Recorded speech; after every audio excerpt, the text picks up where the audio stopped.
Bruce Will, Tim Slagle on the weekly wrap. Hey, there's Kevin Matthews. Hey, Kevin, how you doing? Hey, there's Bruce Wolf. Hey, how are you, Bruce? It's only Okay, been you know, 75,000 years. well, I remember the last time I saw you. Um, we were both at a golf outing. I think Larry Wirt's daughter was involved in publicizing some charity, and we were at some golf outing somewhere. It's got to be at least 15 years ago. And you actually interviewed me for a podcast you were doing at the time. Well, unless it was some Kevin Matthews imitator. No, I remember, I've been doing podcasts since like for 30 years, Okay. seriously. Back at ABC, when the loop changed to sports and all that. But I remember I tried to stay away from golf outings after I got kicked out of 10 courses in 10 years. I really was never welcomed again. So Can you I, name the courses? I got to think like Riverside is one, right? Riverside, Oak Brook twice.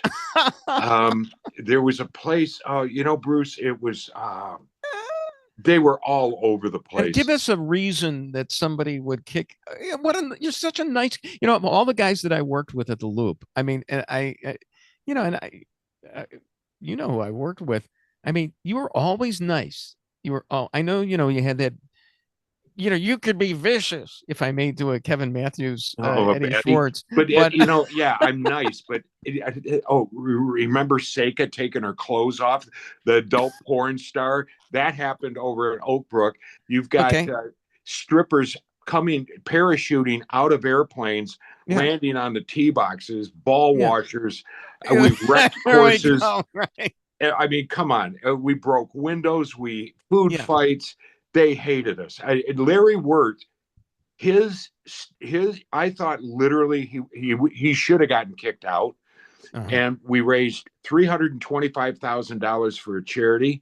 We gave them, by the time we paid our liquor bill and damages, we gave a charity $3,000. Hey, look, as long as there was a profit there for the charity. Yeah, yeah. Yeah. Hey, man, it's better than nothing. We had I on Larry. It was a par three, so we had a coffin on the green, and it was Simpkins Funeral Home. Sure. And if you chipped into the coffin or got into it, you won a really great prize. But the coffin was so heavy, it's sinking into the green. Oh. I mean, that was just one.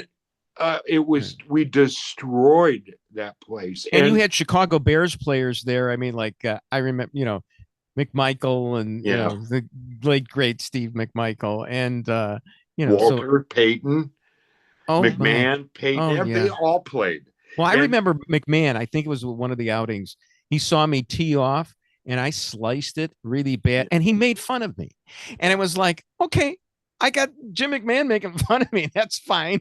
I can live with that. I mean, that's great. That's no, terrific. it was classic. I mean, from Chicago Bulls, and then of course, to me, the absolute monsters. Compare them to football players, basketball players, nah, but hockey players. Ah. You take the Oh my goodness. Keith Magnuson was Sure. like an adopted dad to me. We Oh, got into so much trouble. Stan Mikita, Bobby Hull, all those guys, and Chris Chelios. You talk about not only were they wild, but they could drink. the hockey players are notorious the biggest drinkers of all the Oh, no athletes. question. Yeah. And the best because they've got such great stick control when it comes to a golf club. They're Stan Mikita is, Yeah. he could have played professional golf. Even Maggie and everybody, they just have such great hands and arms. But when it comes to, I was with Chris Chelios, John Daly, and Kid Rock. Oh, wow. Okay, think of that. And they're Yeah. all teeing up on 16-ounce cans of like Pabst Blue Ribbon. Oh, sure. It was, but at the same time, you take a look at. I'm proud of John Daly. He's got a vodka drink now. Good boy, and Kid Rock's doing good. He's down in Nashville, and Sure. Chelly is just, I think he's about ready to join Pearl Jam, with Eddie Vedder, which is cool. So basically, you're atoning for all this now with Broken Mary. Is that really what it comes down to? Or No, okay. no, no, I mean, since I'm Catholic, you're Jewish, Yeah. I've spent quite a bit of time in a confessional, but for the most part, I mean, the past is the past. I had a Uh-huh. great time. I mean, I literally look at my life. I've traveled around the world. I've worked with you and some of the best radio talent on the planet. I've done so much. I've written books, two barbecue books, two books on the Virgin Mary. I mean, I've traveled the world. I went around the world in it's 28 days, 7 continents. I've Man, got a blessed wife, son, daughter, grandkids. No, that's I, terrific. I am like really, really, really. There's nothing wrong with living life. If I Yeah. had it to do all over again, would I do things differently? Yeah, a little bit. But also, I mean, if you had things to do over, Bruce, we You know what all the would. thing is really interesting for me. I don't have any regrets. It's almost like, it may be a very Jewish thing too. It's Right, like it doesn't really matter. I mean, it was all part of the process anyway. right, And it's like in golf. I mean, you hit the ball into the woods, well, then you learn not to try and bail out. No, you bail out. You don't try and hit a three right. wood out of there. And so I'm like happy. I'm even happy for the heartache. And there was plenty of heartache in, my career. I got fired a number of times All too. right. Uh, and and it's just, but it's all like, you look back on it, and I don't want to be Pollyannish about it, but it's like, it was great. Look, I'm talking to you right now, and I'm beaming because it's just like, oh yeah, it's Kevin. And I mean, we sat there, Kevin. We're in your studio, okay, and Mickey Rooney is there. You probably don't even remember this one. No, for some reason, Yeah. Bruce, a couple of nights ago, I was laying in bed and I remember Mickey Rooney on with Brandmeier, Okay. and and Mickey's accusing somebody of murdering his Yeah, wife. my I third woke up wife, out of a dream thinking of that. well, Brandmeier had a drop in. It was something Yeah, like my fourth wife, Barbara, was murdered. yeah, It's from Mickey Rooney. But okay, it's you, me. I remember this. It's you, me, and Mickey Rooney. I mean, you're behind the console on the okay, 37th floor of the yeah, Hancock.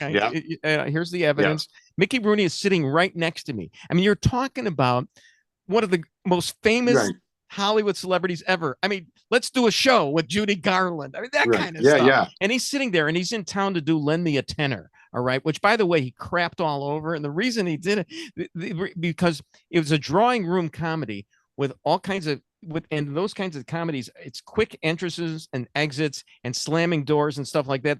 It's all timing. And Mickey Rooney just decided to ad lib and do his own thing. Well, he's Mickey Rooney. All right. So Mickey Rooney's sitting next to me, and the interview goes on like for an hour. I mean, can you imagine, in today's, segmented world Right. of, you don't get an hour, but he sat in there for an hour, and you had to do a few breaks, and every time you came out of a break, you said, "We're here with Andy Rooney," and I would look at you and say, okay, wait, he's calling him Andy Rooney. It's Mickey Rooney. He's thinking of Andy Rooney, but that's how Kevin's mind operated. It wasn't like you were trying to be funny or anything like that. You were just saying that. And Mickey Rooney was not phased at all. He didn't care. And I'm thinking, yeah, considering the life that he led, the worst thing in the world is not You know being what though, referred to Bruce? as I Andy think what was Rooney. happening, honestly, I think you got two guys. He hears Rooney, he's okay with that. And on the radio, I did Andy Rooney from 60 Minutes. Right. So I was just Exactly. short circuiting. Plus, I think Totally. it tells you just how much I didn't want Andy Rooney in the room for an hour. It was, you know what I mean? So I just sabotaging it I don't subliminally? know. I don't know. Well, here's the thing, because that's a plausible explanation on your part, because it's not like you were deliberately making a mistake or trying to, say something bad. No, it's like this is the way Kevin's mind operates. And let me tell you another thing, and I don't know if you're ever going to see a psychologist or psychiatrist in your life or ever have done that, but I'd sit there, and you had like a blackboard up there, like by the clock, Okay. and you had like the show mapped out, and basically you were thinking that you were doing the Bob Collins show. Okay. And the thing was is that I mean, you weren't doing the Bob Collins show. I mean, Right, because Bob Collins didn't have an alter ego sportscaster saying, right, Janet Reno, boy, I'd like to, right. I wasn't doing that. But that's the thing. That's what you thought you were doing.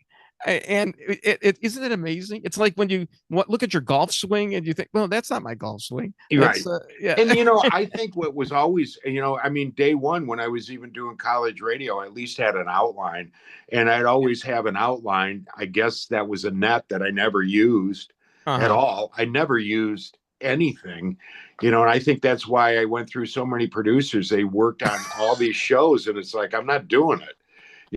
But what do you do? I mean, obviously it worked. All right, Kevin Matthews trivia time. Let's see if you remember this. Who was the producer nicknamed Chunga? Chunga, I find out years later, and it's in my books, the new Okay. ones. I Okay. find out that I have dyslexia.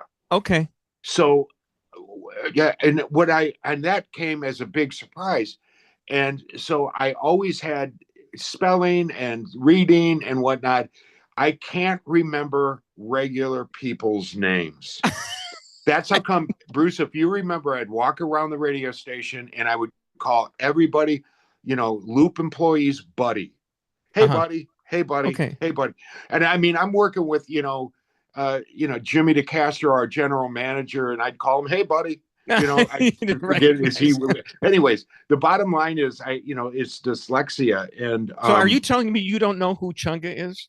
well, yes, no, Chunga Okay. is Bruce Rosen. Mitch Mitch Rosen. Rosen. Mitch See, Rosen. Mitch Okay, Rosen, I'm who Bruce is, Wolf. He's Mitch over at the Rosen. You school. know how all the Jews look alike to you. So I Oh, get that. yeah. Yeah. No, but I mean and I go, Mitch Rosen, no, you're Chunga after a Frank Zappa song.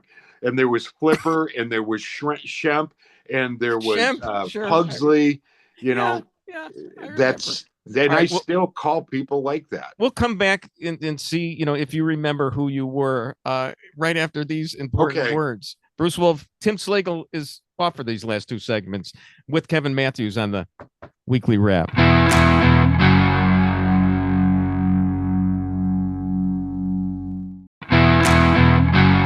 Bruce Wolf, Tim Slagle on the weekly wrap with Kevin Matthews here. And we're seeing if Kevin has any recall of 30, 35 years ago on the loop.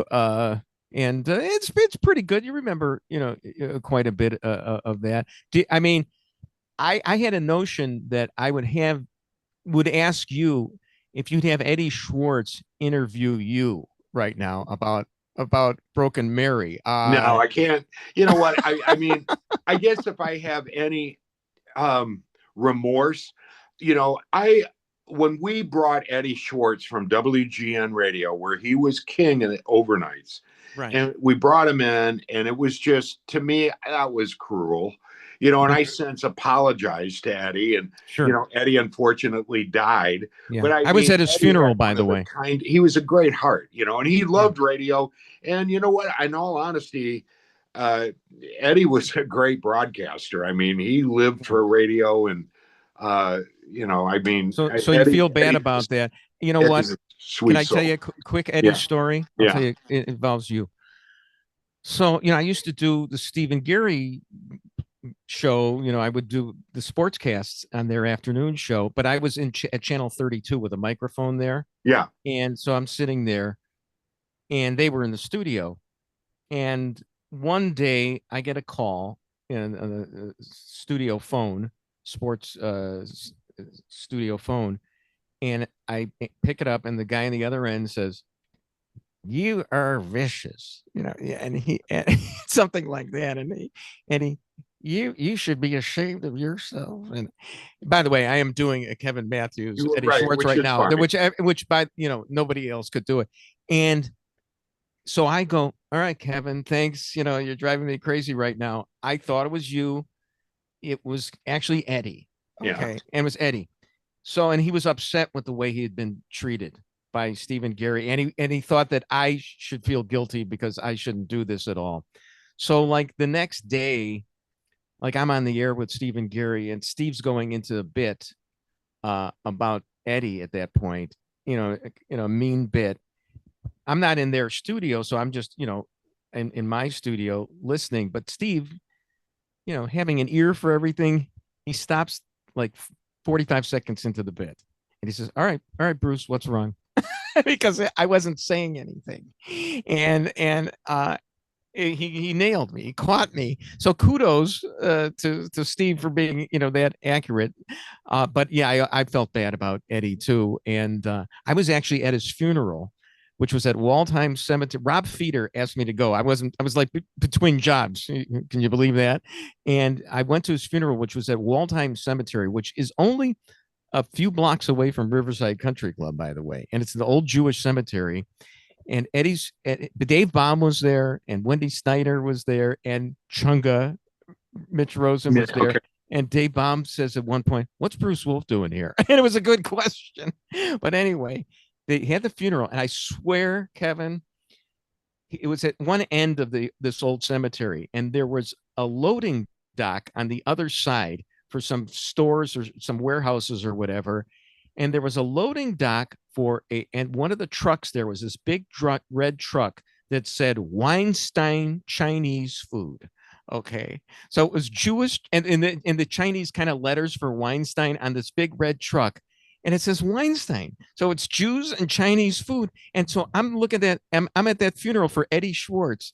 There's a Chinese food truck, a Jewish Chinese food truck in the background. And all I could think of was, I could eat egg rolls forever. Right. Well, like, there you go. That sounds like an episode of Larry David. Yeah, total. It's actually, and it happened. Yeah. And there was nobody I could tell until I could tell you now this, 25 years later, or however long ago it was. I can't help it. Now I'm turning into Larry David.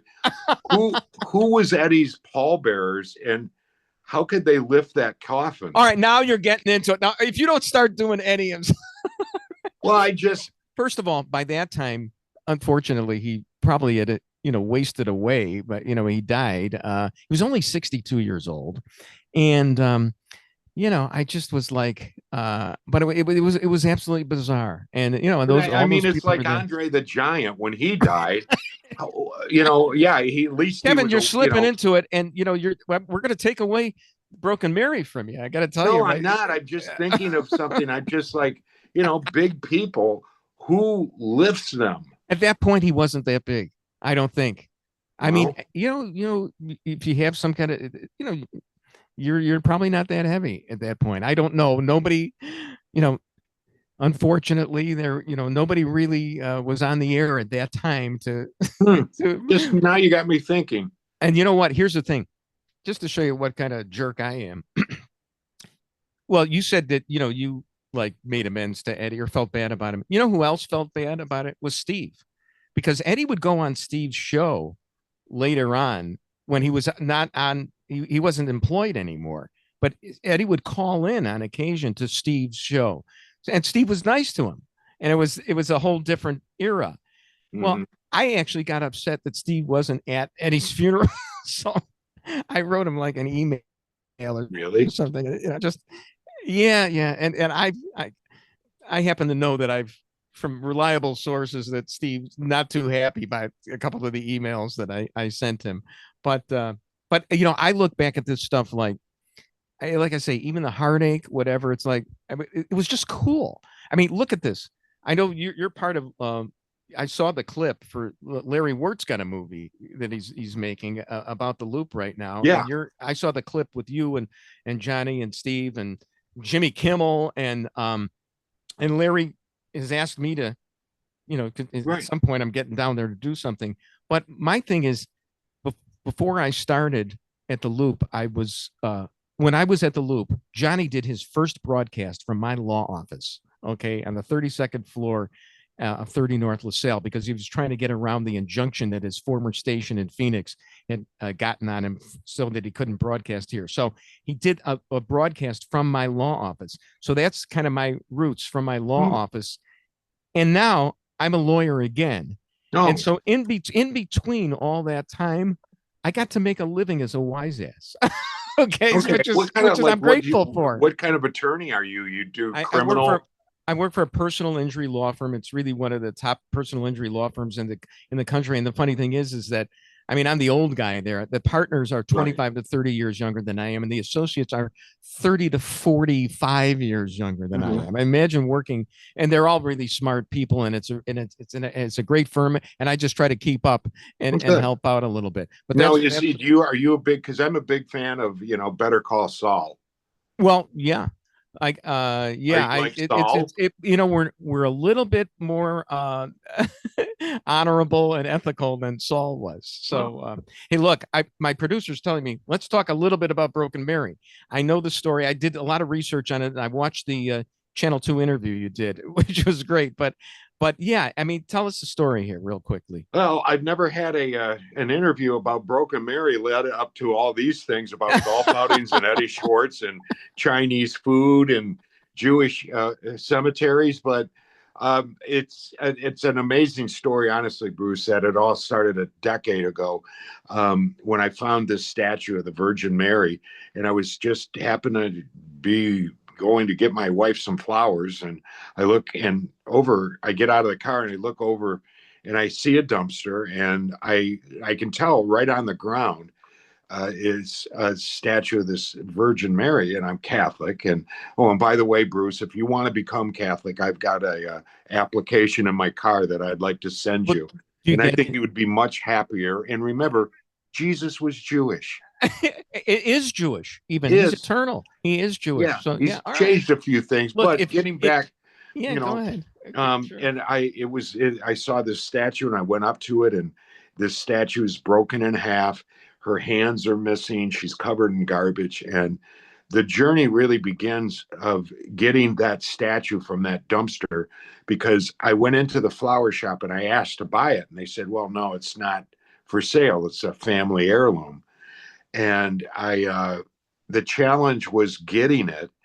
um, and back in my days, I knew a lot of people up in Rosemont that, could have come and we could have stolen the statue and burnt this place down. But no, that's not very godly. So the thing is, I did get the statue.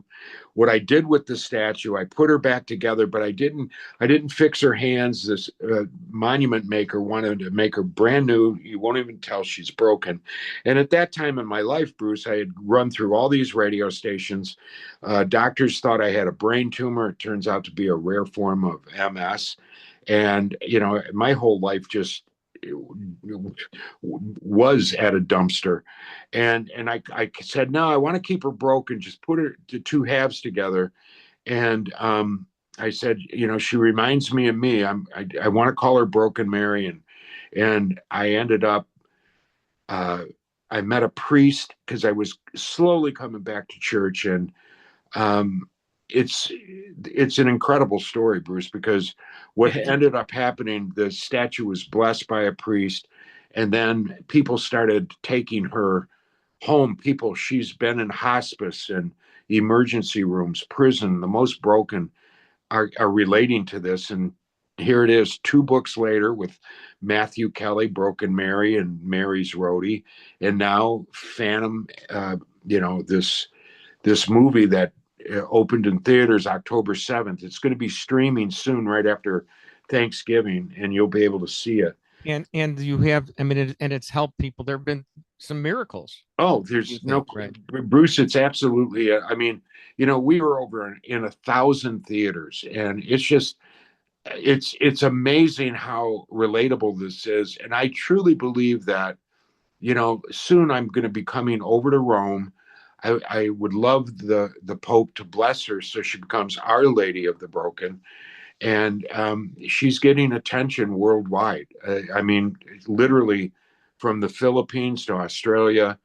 The question is, I mean, bottom line, whether you're Catholic, Jewish, whatever, we're all broken, but we're loved by God, and it's a very relatable. I think it's a very beautiful story. It sounds great. By the way, you got to have an in with. I think the Pope probably listened to us on the radio. So You know, the day he became Pope, my phone blew up and said he's got to be a Kev head. He's got. I mean, and you think about it, he was on the South Side, and there's no sure. question. I don't care who you were. you listened to the Loop. Yeah. I mean, you just did. You Had to, absolutely. I guaranteed. So we can't wait for the Pope to bless it and Yeah. bless you. And Kevin, it's so great to talk to you again. It was Yeah, really and great. Bruce, like I Yeah. said, Yeah. you know, I know Larry is finishing up with this Loop documentary, and if you can contribute, you should, everybody, because it's really good. And I know he wants to bring everybody in, which I think I told Larry, why not make it like a Cubs festival where it's, you know, you go out somewhere like St. Charles where they got hotels, and then, you know, you take a theater and Johnny and everybody gets up and does something, you know what I mean? I mean, make Yeah, it no, into, great. because I mean, we did impact people and our audience. Without our audiences, we would have been nothing. Oh, And, right. you know, Absolutely. so I think it's really good. And, you know, if I need an attorney, Absolutely. Call Saul. Don't call me. there Yeah. you go. And now you got me thinking. I think I know what cemetery that is because, again, Yeah. I used to belong to Riverside until they kicked me out Sure. permanently. Sure. And is that Chinese food factory I don't know if the still there? Chinese food is still there, but Yeah. you know, if you ever want to have egg rolls together, Yeah. let's do that forever. Okay. Thanks, Kevin. God Thanks bless so you, much. Bruce. God bless you. Take care. Bye-bye. And that's the weekly wrap on radio and television. Follow Bruce at Bruce Wolf Shy on Twitter and Tim at timslagle.com. The weekly wrap with Bruce Wolf, a CP Pods production.